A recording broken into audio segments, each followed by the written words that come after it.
With all due respect to Senator Bato de la Rosa, bato-bato sa langit, ang tamaan ay huwag magalit. Unang-una po, wala tayong pinangangalanan kung sino man. Ito po ay pangkalahatan. Ang nais po natin sa taong bayan ay huwag maging obstructionist para magtuloy-tuloy po ang mga gandang proyekto at programa ng Pangulo at ng administrasyon. Wala po tayong tinireten. Wala po tayong tinireten na senador. Sa susunod na taon po ay magkaroon po ng budget para maibigay po ang 20 pesos na bigas kada kilo sa lahat. Yan po ang plano, depende po sa budget. Pero ipagdasal po natin na makaya po ito ng ating Pangulo at ng administrasyon para po ito sa taong bayan. Yan po naman talaga ang kanyang magiging naratibo, kanyang depensa.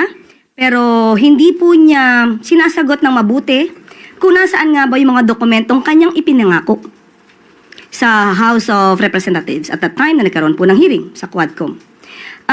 Hindi po niya natutugunan yon at kung ano man yung mga sinasabing di umanong hidden wealth niya ay hindi pa rin niya po natutugunan.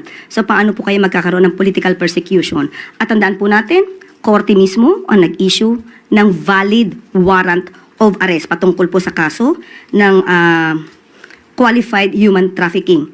At hindi lamang po yan. Meron po tayong nabalitaan na meron din pong pending case for alleged land grabbing sa Bataan. At ito po ay di umano'y nakapending sa Ombudsman since 2023. So, siguro dapat din po natin malaman ang detalye dito at ang katotohanan tungkol sa akusasyon ng mga 77 farmers patungkol sa di umanong land grabbing na ginawa ni Atty. Harry Roque. Pero ito po ay kung may maipapakita pong harassment. Kung wala po siya mapapakitang harassment mula sa gobyerno at maipapatunayan ang mga kasong ito ay legal na nasampa at may mga basihan para siya ay ma-issuehan ng warrant of arrest, hindi po tayo maniniwala na hindi siya maaaring dalhin sa Pilipinas. No, totoo pong pinag-utos ng Pangulo na dapat asikusuhin po namin ang trabaho. Dapat madaliin po ang pag-i-implement ng mga proyekto na nais niya para sa taong bayan. Pero pagdating po sa impeachment, yan po ay nasa kamay na po ng Senado, nasa kamay na rin po ito ng mga prosecutors. So hayaan na lang po natin yung prosesong dumaloy ng normal. To Senator Bato de la Rosa, bato-bato sa langit, ang tamaan ay huwag magalit. Unang-una po, wala tayong pinangangalanan kung sino man. Ito po ay pangkalahatan. Ang nais po natin sa taong bayan ay huwag maging obstructionist para magtuloy-tuloy po ang mga gandang proyekto at programa ng Pangulo at ng administrasyon. Wala po tayong tinireten. Wala po tayong tinireten na senador.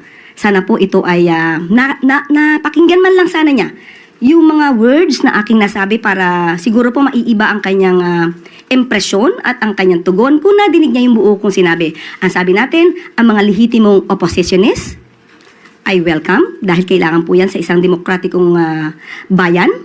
Ang atin lamang hahadlangan ay yung mga obstructionist na walang ginawa kundi manira at kahit maganda ang proyekto ay hahadlangan.